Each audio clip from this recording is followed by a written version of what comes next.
आप इंट्रोडक्शन दीजिए अपना। जी सर, मेरा नाम प्रियंका दांगी है। मैंने अपनी हाई स्कूल परीक्षा सरस्वती विद्यापीठ आवासीय विद्यालय शिवपुरी से उत्तीर्ण की है। मैंने अपनी 12वीं कक्षा सरस्वती विद्या मंदिर भोपाल से उत्तीर्ण की है।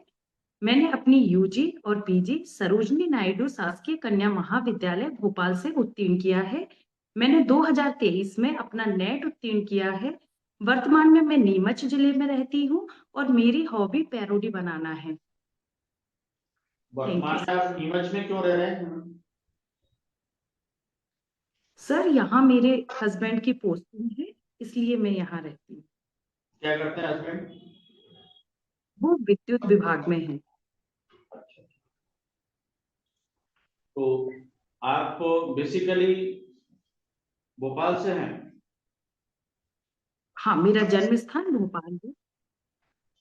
एजुकेशन आपका शिवपुरी में हुआ हाँ। और वर्तमान में आप नीमच में रह रहे हैं। जी सर। ये तीनों जिलों में आपको क्या क्या खास बातें लगी वो मुझे बताएं। सबसे पहले सर अगर भोपाल को देखें तो यहाँ प्राकृतिक नैसर्गिक सौंदर्य बहुत अच्छा है। ये झीलों की नगरी कहा जाता है और यहाँ पर जो नवाबी सभ्यता है उसको मिक्स करते हुए कुछ खान पान, वहाँ के कुछ प्रमुख जरी जरदोजी का वर्क, इसको लेकर बहुत अच्छा लगता है।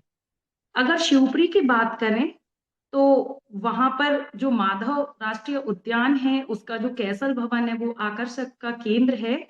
और वहां तात्या टोपे जी की समाधि है, वो मुझे आकर्षित, मतलब वहां जाकर मैंने देखी थी तो मुझे अच्छा लगा था। और नीमच है, यहाँ पर एशिया की सबसे बड़ी कृषि उपज मंडी है। यहाँ विभिन्न प्रकार की औषधियां आती हैं मंडी में, जो कि मैंने अन्यत्र नहीं देखी। और इसको, नीमच को नेत्रदान की नगरी भी कहा जाता है। तो इस प्रकार से तीनों जिलों में मुझे ये खास बातें लगती हैं। बिल्कुल अच्छा। मध्य प्रदेश सरकार के द्वारा शिक्षा के विकास के लिए कौन कौन सी योजनाएं चलाई जा रही हैं? जी, मध्य प्रदेश सरकार द्वारा अगर हायर एजुकेशन की बात करें तो उसमें प्रतिभा किरण योजना और गांव की बेटी योजना चलाई जा रही है। और इसके अलावा कुछ पिछड़े वर्ग के विद्यार्थियों के लिए विदेश जाने की, हायर एजुकेशन के लिए विदेश जाने की सुविधा, और कुछ मैट्रिक पास बच्चों के लिए भी सुविधाएं चलाती है। और अगर विद्यालय स्तर पर बात करें तो 10वीं और 12वीं में अच्छे अंक आने पर कई बार उन्हें नगद राशि और कई बार लैपटॉप या फिर फोन जैसी उन्हें राशि प्रदान करके शिक्षा को बढ़ावा देने का काम, ऐसी योजनाएं सरकार चलाती है। एनईपी 2020 में त्रिभाषा फॉर्मूला क्या है? सर इसमें जो एनईपी 2020 है, इसमें सबसे पहले तो अपनी मातृभाषा, जो बेसिक एजुकेशन है वो अपनी मातृभाषा में होनी चाहिए। और सर इसमें पाली और प्राकृत ऐसी भाषा का भी वर्णन किया गया है। सर मैं इसके बारे में अभी श्योर नहीं हूँ, सॉरी सर। चलिए, एनईपी 2020 का जो बदलाव किया गया है वो कॉलेज स्तर पर क्या क्या बदलाव हुए हैं? जी सर। सर जो हमारा कॉलेज स्तर हायर एजुकेशन पर बदलाव है उसमें एक मल्टीपल एंट्री और मल्टीपल एग्जिट को बताया गया है। जैसे पहले एक ही कोर्स में अगर किसी विद्यार्थी ने ले लिया है तो वो बाद में बीए में है तो वो बीएससी नहीं कर सकता था। तो इसमें उन्होंने मल्टीपल एंट्री कि आप बीए के साथ बीएससी वगैरह भी कर सकते हैं। दूसरा, इन्होंने एबीसी को इंट्रोड्यूस किया है, जैसे कि एकेडमिक बैंक ऑफ क्रेडिट। अगर बच्चा है तो उसके कुछ क्रेडिट तो उसके खाते में जुड़ते जाएंगे। जैसे बैंक में पैसे जुड़ते जाते हैं, यहाँ पर अकादमिक क्रेडिट जुड़ते जाते हैं उसके खाते में। तो वो कहीं और भी अगर एग्जिट करता है तो उस आधार पर उसको पॉइंट मिल जाते हैं और उसका साल खराब नहीं होता है। और इसमें वोकेशनल एजुकेशन, जैसा कि, और भारतीय ज्ञान परंपरा, दो को इंट्रोड्यूस किया गया है। तो जैसे भारतीय ज्ञान परंपरा में था कि अलग अलग कलाएं सिखाते थे, धनुर्विद्या, मतलब उनकी स्किल पर फोकस किया जाता था। ऐसे ही एनईपी में स्किल और वोकेशनल एजुकेशन हायर एजुकेशन में बताया गया। अभी उच्च शिक्षा मंत्री कौन है? श्री इंदर सिंह परमार जी। अच्छा, स्कूली शिक्षा मंत्री? श्री उदय प्रताप सिंह जी। और शिक्षा विभाग के सचिव कौन है? जी सर, मैं 1 मिनट लेना चाहूंगी। जी। अनुपम राजन जी। जी। और विश्वविद्यालय अनुदान आयोग के अध्यक्ष? सर यूजीसी के, यूनिवर्सिटी हाँ ग्रांट जी, कमीशन। यूजीसी का, हाँ। जी सर, उनके एम एम जगदीश जी हैं, उनका मामी डाला जगदीश जी नाम है। जी जी, ठीक है। ये एनटीए के बारे में आपने सुना हुआ है? जी सर। तो इसमें कुछ बदलाव किए हैं, क्या बदलाव किए गए हैं एनटीए के? सर ये नेशनल टेस्टिंग एजेंसी है जो कि पेपर कंडक्ट करती है, जैसे कि हमारा था नेट का पेपर और नीट वगैरह पेपर कंडक्ट करती है। और ये यूजीसी और एनटीए मिला के अब इन्होंने HECI कर दिया है, higher education commission of India कर दिया गया है नहीं नहीं, मेरा इसको। क्वेश्चन ये है कि एनटीए ने अपना कुछ यानी कि एग्जाम को लेकर के बदलाव किया है कि कौन कौन से एग्जाम वो करवा सकती है या करवाएगी, कौन से नहीं करवाएगी, ये कुछ डिसीजन लिए? अच्छा सर, सर इसके बारे में बस दो का ही पता था कि नीट और नेट लेती है, इसके बारे में सर आगे जानकारी नहीं है, मतलब सॉरी वो है सर। कि इंट्रेंस एग्जाम आप लेगी और यानी कि आपका भर्ती परीक्षाएं नहीं करवाएगी। ठीक है। जी सर, थैंक यू, मैं इसको आगे जरूर याद रखूंगी। जी जी। अब अगले क्वेश्चन सर आपसे पूछेंगे। प्रियंका जी, सुन पा रही हैं आप? जी बिल्कुल सर। अ, आपने 2012 में पीजी किया है ना? और जी अभी 2024 चल रहा है, तो ये जी 12 वर्षों तक आपने क्या किया? सर, मेरी मई 2012 में पीजी हुई थी और जून 2012 में मेरी शादी हो गई थी। जी। उसके बाद कुछ पारिवारिक समस्याएं और कुछ जिम्मेदारियां ऐसी थी जिसके कारण मैंने अपनी पढ़ाई को थोड़ा पीछे कर दिया था। पर जब इन सभी कार्यों से मुक्त हुई या उत्तरदायित्व से मैं मुक्त हुई तो फिर मैंने अपनी पढ़ाई को जनवरी 23 से फिर से शुरू किया। उसके बाद जून 2023 का नेट क्लियर किया और अब सर ठीक। बाल विकास के चरण बताइए। बाल विकास को अगर देखें, सबसे पहले इन्फेंसी पीरियड होता है, जी। फिर चाइल्डहुड आता है, कब से कब तक होता है? 0 से लेके 2 वर्ष तक। अच्छा, ठीक। हाँ, फिर चाइल्डहुड, फिर अर्ली चाइल्डहुड आता है, फिर चाइल्डहुड आता है, इसके बाद एडोलेसेंस आती है, फिर अडल्टहुड आता है, मिडिल अडल्टहुड, लेट अडल्टहुड और फिर एल्डरली या एजिंग फेज बोलते हैं। इनके एज की बात करें तो 0 से लेके 2 वर्ष, फिर 2 से लेके 6 वर्ष, 6 से 12 वर्ष। टीन एजर एडोलेसेंट की बात करें तो 13 से लेकर 19 वर्ष, और अडल्ट की बात करें तो 20 से 40 वर्ष और 40 से 60 वर्ष लेट अडल्टहुड। और अगर वृद्धावस्था की बात करें तो 60+ होता है। अच्छा, इसमें वो कौन सा चरण है जब बच्चा बहुत तेजी से उसका फिजिकल और मेंटल दोनों डेवलपमेंट होता है? ये 0 से लेके 59 मंथ जो होता है, 59 मंथ मतलब 5 साल, 0 से लेके 5 साल तक सबसे तेज विकास होता है। अच्छा अच्छा। 0 से 2 वर्ष तक का बच्चा जो कम्युनिकेशन करता है, वो उसकी भाषा क्या होती है? सर ये लैंग्वेज डेवलपमेंट का चरण होते हैं। जब छोटा बच्चा होता है तो वो कुइन कुइन से शुरू करता है, फिर वो कुकिंग करता है, फिर बेबलिंग पे आता है। उसके बाद छोटे छोटे उच्चारण जैसे सिंटैक्स, सीमेंटिक। अच्छा, 2 साल का जी सर। ठीक है। बालकों में सामाजिक विकास अ, जी कैसे होता है? किस चरण से होता है? जी सर, सामाजिक विकास उसके बचपन से ही होता है, क्योंकि वो सबसे पहले अपनी माँ को पहचानना शुरू करता है। माँ के बाद फिर वो अपने परिवार के सदस्यों को पहचानता है। और सबसे छोटी इकाई, जैसे कहते हैं परिवार होता है समाज की, तो जब वो परिवार को पहचानता है धीरे धीरे वो समाज को समाज को जानने के उसमें डेवलपमेंट होता जाता है सर। बालकों में आत्मसम्मान और आत्मविश्वास जब की वृद्धि होती है तो इसमें कौन कौन से कारक अपनी भूमिका निभाते हैं? सर इसमें काफी कारक होते हैं। एक तो इसमें स्कूल शिक्षा का भी रोल होता है और परिवार का रोल होता है।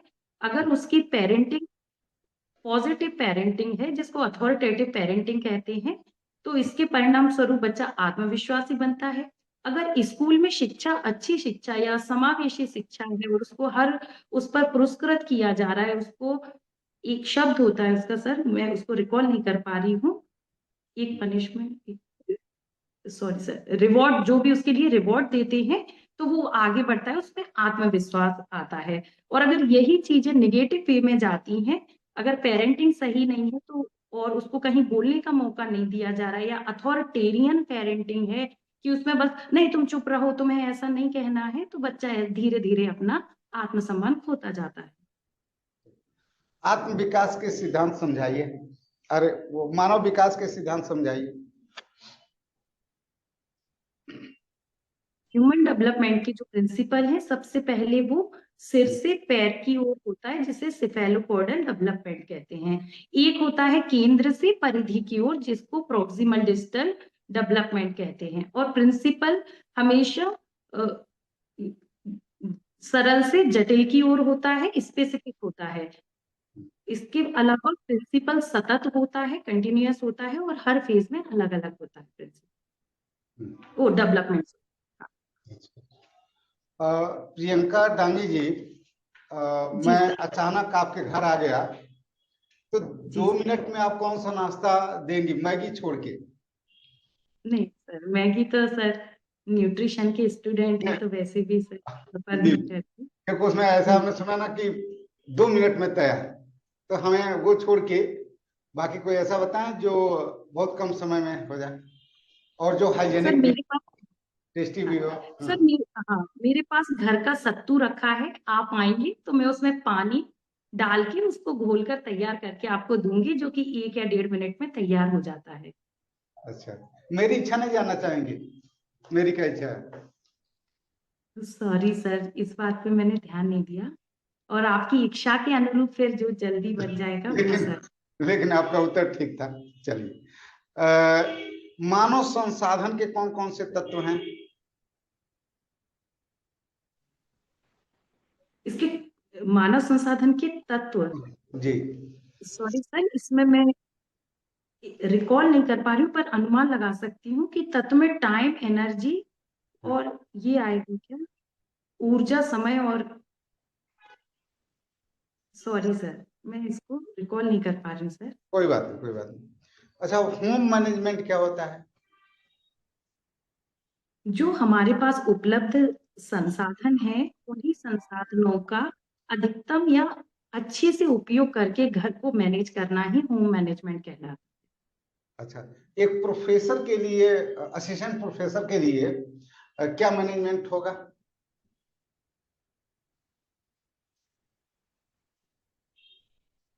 उसकी लाइफ का या कॉलेज में सर?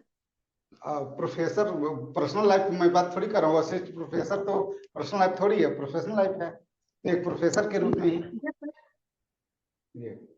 सॉरी सर, मैं प्रश्न क्लियर नहीं समझ पा रही हूँ, सॉरी। नहीं, मैं चलिए क्लियर कर दे रहा हूँ कि हाँ। जैसे एक असिस्टेंट प्रोफेसर है तो उसका मेन काम है ना बच्चों को शिक्षा देना, है जी ना? सर, जी सर। कई जी बार सर। क्या होता है कि संसाधनों का अभाव होता जी सर। है ना? तो वहां पर भी तो मैंने देखने को मिलेगा कि वो कम संसाधनों का कैसे बेहतर जी उपयोग करते हुए और बच्चों को शिक्षित कर पाए। सादा मेरा जी सर। जी सर, मैं प्रश्न अब समझ गई हूँ। एक जो असिस्टेंट प्रोफेसर है वो कम संसाधन में इस प्रकार से मैनेज कर सकते हैं, जैसे कि हमारे जो एक्सटेंशन एजुकेशन है उसमें बताया गया है, एक फलालेन ग्राफ होता है, फलालेन बोर्ड होता है।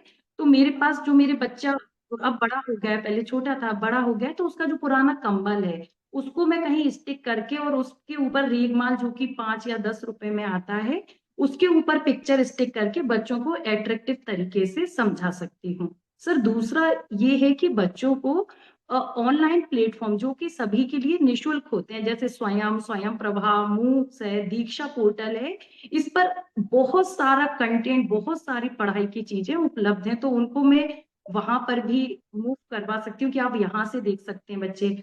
और भी टीचिंग में जो कुछ कहते हैं कि हमारे यहाँ वेस्ट मैनेजमेंट का भी सब्जेक्ट है, तो जो वेस्ट मतलब जो व्यर्थ पदार्थ होते हैं उनका भी है, तो उसमें जैसे जो डिस्पोजल आया डिब्बा, तो उसमें हमारे यहाँ जो सैम्पलिंग टेक्निक है उससे मैं लॉटरी सिस्टम सिखा सकती हूँ। तो कम संसाधन में भी सर अगर हम क्रिएटिव हैं या अगर हमको ऐसा लगता है कि बच्चे सीखने के बहुत उत्सुक हैं, तो काफी सारे वे हो सकते हैं, काफी सारा मैनेजमेंट हो सकता है। अच्छा, मैंने आपका चयन कर लिया असिस्टेंट प्रोफेसर के रूप में, और अब स्थिति यह है कि आपको कॉलेज जाना है, और कॉलेज गई और आप ज्यों कक्षा में प्रवेश की त्यों ही एक बच्चे ने कहा, वाह मैडम आप तो बहुत क्यूट लग रही हो, तो आपकी प्रतिक्रिया क्या होगी? जी सर, सबसे पहले तो मैं उसको थैंक यू बोल ही दूंगी, और लेकिन फिर उसको जो एक गुरु या एक टीचर और एक शिष्य की मर्यादाएं हैं उसको भी क्लास में फिर बताऊंगी कि जो हमारी जो मर्यादाएं रहती हैं कि यहाँ ऐसा शब्द उपयोग नहीं करना है, ऐसा बताना है, वहां बच्चा सीखने आ रहा है, तो मैं उसको ये नैतिकता का पाठ भी अपनी तरफ से सिखाऊंगी। वेरी गुड, बहुत अच्छा। एक बात और बता दीजिए मुझे कि टाइम मैनेजमेंट, क्योंकि ये जी ऐसा सर। फैक्टर है जो हर जगह काम करता है, तो आप मुझे समझाएं कि टाइम मैनेजमेंट क्या होता है। हमारा जो टाइम है उसका अच्छे से उपयोग करना, जो भी अपने आर हैं, जो भी घंटे हमको दिए हैं उसका समुचित और एक अधिकतम उपयोग करना अपने ही दैनिक जो चीजें हैं उनमें, वो टाइम मैनेजमेंट कहलाता है। तो इसको हम ऐसे मैनेज कर सकते हैं कि जो प्रायोरिटी के काम हैं या जो हमको कठिन लगते हैं वो उस समय पे कर सकते हैं जब हम बहुत प्रोडक्टिव होते हैं सुबह उठते से ही। और जो कुछ ऐसे काम हैं जो हाँ ये तो हो जाएगा, ऐसे कामों को हम लोग चलते फिरते हुए या थोड़े से ऐसे समय में जब हम थके हुए हैं तब भी निपटा सकते हैं, और अपने दैनिक दिनचर्या का टाइम इस प्रकार से मैनेज कर सकते हैं। चलिए, अब तो मैं वेरी गुड नहीं बल्कि वेरी नाइस बोलूंगा। बहुत अच्छा आपने मन में लिखा। चलिए, अब अंतिम प्रश्न का उत्तर दीजिए कि धन का प्रबंधन का मूल तत्व क्या है? धन के प्रबंधन का मूल तत्व क्या है? मनी मैनेजमेंट का मूल तत्व। जी सर मैं थोड़ा सा हाँ, समझ money management. What is money management? जी, धन का, हाँ धन का मैनेजमेंट वही है कि जब हम अपनी आवश्यकताओं को पहले पूरा करें, उसके बाद जो हमारी सुरक्षा नीड है, जो कि बोला भी गया है, एक हायरार्की दी गई है कि पहले जो बेसिक नीड्स हैं उसको पूरा करें, फिर सुरक्षा की नीड्स, फिर बिलोंगिंग लव की नीड्स, ऐसे करके धीरे धीरे जो एक आवश्यकता पूरी होती जाए उसके आधार पर हम लोग धन का मैनेजमेंट कर सकते हैं।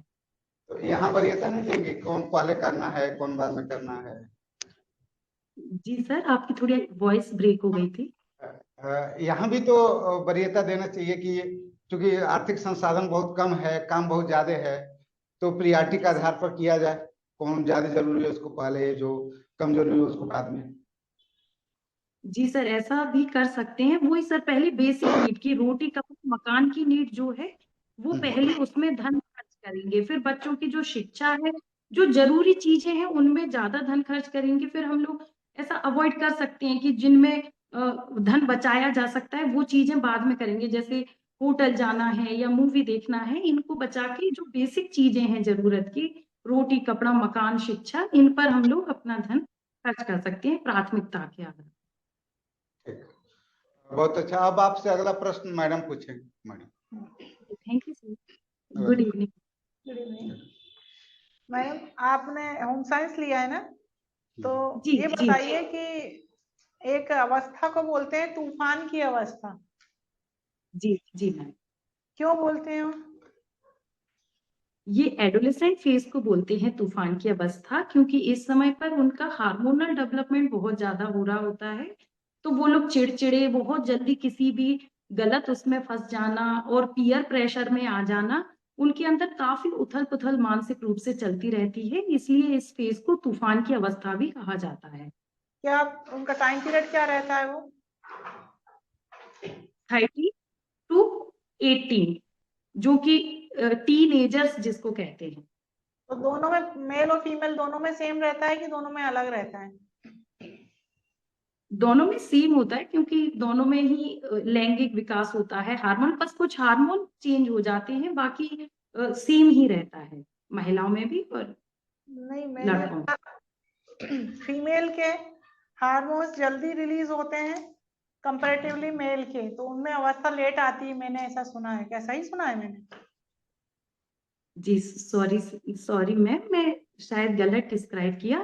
फीमेल की एज ऑफ मेनार्की अब कम होती जा रही है मैम, तो थोड़ा जल्दी उनमें परिपक्वता आ रही। ठीक है। ये बताइए कि बाल्यावस्था में या अपन किशोरावस्था बोल दें, आप अपन किशोरावस्था की बात कर रहे हैं, इसमें जी शिक्षा और समाज का क्या महत्व है? जी मैम, इसमें शिक्षा और समाज दोनों का ही बहुत महत्व है। जैसे कि जो WHO कहता है कि जब हमारा पूरा हेल्थ ही तभी सही रहेगी जब शारीरिक, मानसिक, सामाजिक और आध्यात्मिक स्वास्थ्य ठीक होगा। तो जब सामाजिक रूप से बच्चे जुड़ेंगे, ऐसा नहीं कि उनके यहाँ कोई मेहमान आया, वो नहीं मैं नहीं करूंगा नमस्ते, मैं निकलूंगा ही नहीं कमरे से, तो उनके लिए समाज से जुड़ना इस समय पर काफी जरूरी रहता है, ताकि जो वो उनकी अवस्था रहती है उसको भी वो हैंडल कर पाते हैं। दूसरा, शिक्षा, तो इस समय पर अगर शिक्षा की दिशा में अच्छा काम किया है या शिक्षा में वो रुझान उनका बढ़ रहा है, तो ये सबसे अच्छी अवस्था मानी जाती है कि वो शिक्षा की तरफ ध्यान दें। यही अवस्था कहते हैं बिगड़ने की है और यही संवरने की है, इसीलिए उनका मोड़ शिक्षा की तरफ कर देना चाहिए इस उम्र में। ये बताइए कि आपने भी बताया कि यही उम्र बिगड़ने की, यही जी, सुधरने की है। संवरने की। हाँ, तो आप बताइए, आप यदि आपका कोई बेटा है या आपका कोई स्टूडेंट है जो जी बिगड़ रहा है, तो आप जी उसे क्या गाइडलाइन देंगी या किस प्रकार प्रेरित करेंगी? जी। सबसे पहले तो मैम उसका मैं कारण देखूंगी कि वो किस क्षेत्र में मतलब किस क्षेत्र में जा रहा है। अगर वो जैसे किसी को अब्यूज ज्यादा करता है, मतलब किसी को गलत बोलता ज्यादा है, उस क्षेत्र में जा रहा है, या किसी के साथ मारपीट ज्यादा कर रहा है, उस क्षेत्र में कर रहा है, तो हमारे इसमें सब्जेक्ट में ही पढ़ाया गया है डिफेंस मैकेनिज्म। उसमें एक होता है सब्लिमेशन। सब्लिमेशन मतलब उनकी ऊर्जा को कहीं और स्थानांतरित कर देना। जैसे कि सुल्तान मूवी में था, वो बॉक्सर बन जाता था, उसे बहुत गुस्सा आती है। ऐसे अगर वो बच्चा कुछ ज्यादा गलत बोल रहा है किसी से, तो उसे कहते हैं बेटा आप अच्छा इतना बोल लेते हो तो चलो आपको वाद विवाद प्रतियोगिता में पार्टिसिपेट करवाते हैं, आप इतना मारते हो सभी को, चलिए आप हमारे कॉलेज की तरफ से बॉक्सिंग को रिप्रेजेंट करेंगे। तो वो एक उसको दिशा जब मिल जाएगी तो वो बहुत अच्छे से आगे बढ़ पाएगा पॉजिटिव वे में। अभी जो नई पॉलिसी आई है, एजुकेशन पॉलिसी, उसमें जी विशेष शिक्षा पर जो जोर दिया गया है, जी तो ये क्या होती है, किनको दी जाती है?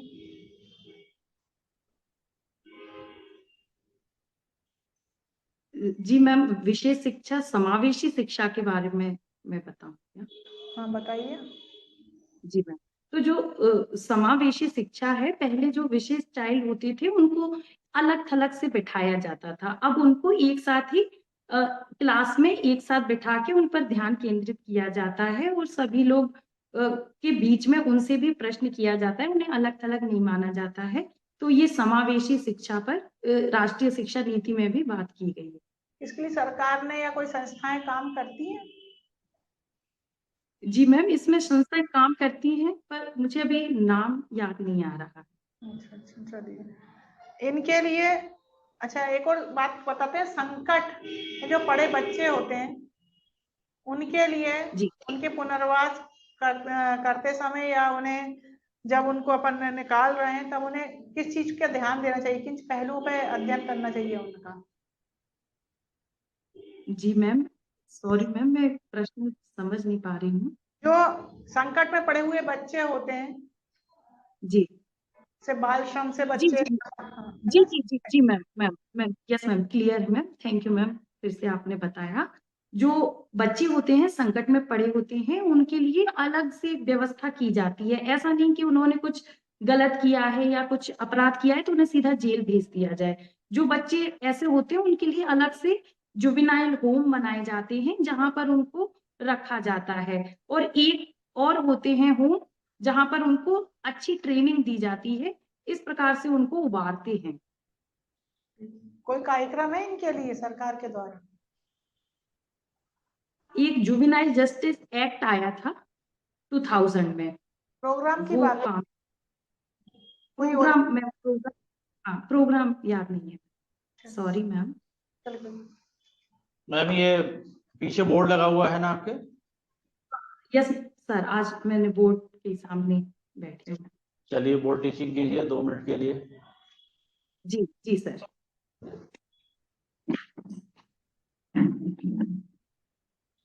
Good evening sir.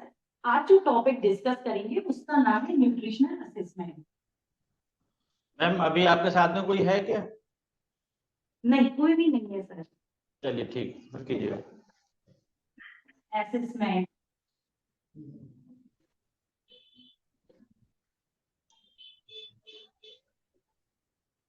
सबसे पहले तो न्यूट्रिशनल असेसमेंट क्या होता है, तो किसी भी व्यक्ति की हेल्थ की स्टेटस का पता लगाना ही न्यूट्रिशनल असेसमेंट होता है न्यूट्रिशनल के द्वारा।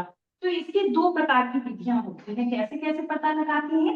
एक होती है इसकी डायरेक्ट मेथड और एक होती है इसकी इनडायरेक्ट मेथड। डायरेक्ट मेथड जैसा कि नाम से स्पष्ट है, डायरेक्ट किसी से भी प्रत्यक्ष संपर्क करके इस विधि को उपयोग करते हैं। इसको अगर हम देखें समझें कि ये क्या होती है तो उसको ए, बी, सी और डी में डिवाइड कर सकते हैं। अब ए क्या होता है? ए फॉर होता है एंथ्रोपोमेट्री, बी फॉर होता है बायोलॉजिकल, सी फॉर बोलेंगे क्लिनिकल और डी फॉर होता है डायग्नोस्टिक।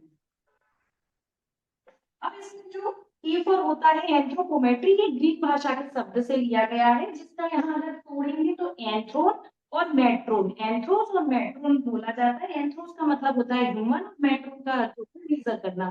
तो ह्यूमन को हम लोग कैसे कैसे मेजर कर सकते हैं? उसकी हाइट से, उसके वेट से, उसके बीएमआई से और उसके एमयूए से। इसके अलावा भी काफी सारी चीजें होती हैं जिससे कि हम मेजर कर सकते हैं कि अगर हाइट कम है तो अच्छा वो स्टंटिंग का शिकार है, अगर उसका वेट कम है तो माल नरिश्ड है या केवल अंडर वेट ठीक है है। मैम, ठीक है, ठीक, बैठे। Thank you.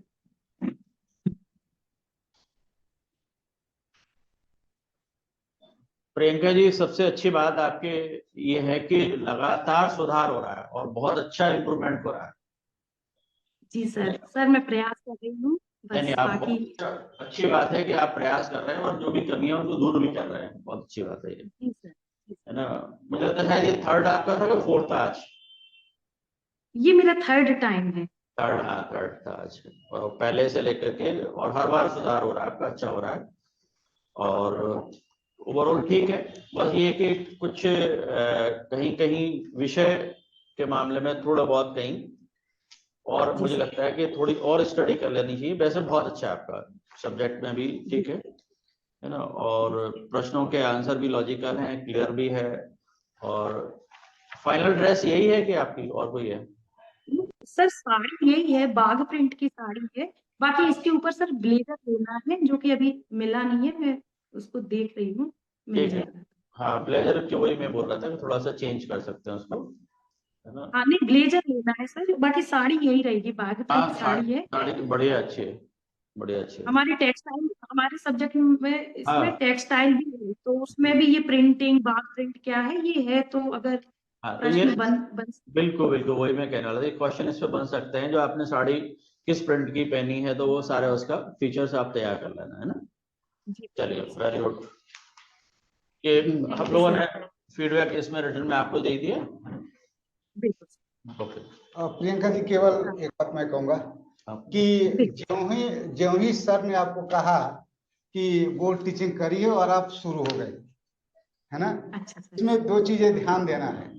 एक तो जब बोर्ड आपसे ये कहे कि आप इस टॉपिक को पढ़ाइए, है ना, तो वो पढ़ाना है। बोर्ड जब ये कहे कि आप अपने मन का कोई टॉपिक चुनिए और पढ़ाइए, तो शुरू कर देना है। तो इस बात का जी ध्यान सर, रखिएगा। ओवरऑल आपका और बिल्कुल बहुत अच्छा है। जी सर, मैं बिल्कुल ध्यान रखूंगी और आगे भी सुधार करूंगी, और सब जी आप लोगों की गाइडेंस में बस निखार आता जाए और वहाँ अच्छा नहीं, हो जाए, ये ओवरऑल आप बहुत अच्छा। मुझे आज केवल एक कमी वही दिखी है कि सर ने जो कहा आप शुरू हो गए, तो वहां पर भी ऐसे होगा तुरंत जाएंगे और शुरू हो जाएंगे, है ना, ऐसा नहीं करना जी है। बोर्ड से अनुमति लेना है कि क्या पढ़ना चाहता है। बोर्ड तो कहेगा कि आप खुद करिए, तो अपना जो आप तैयार किए वो पढ़ाइए। नहीं, बोर्ड कहेगा कि नहीं ये पढ़ाना है, फिर तब उस पर आपको पढ़ाना पड़ेगा, है ना। तो इस बिल्कुल बात का मैं ध्यान बिल्कुल रखें। जी बिल्कुल ठीक है। थैंक यू सर, नमस्ते मैम, नमस्ते सर।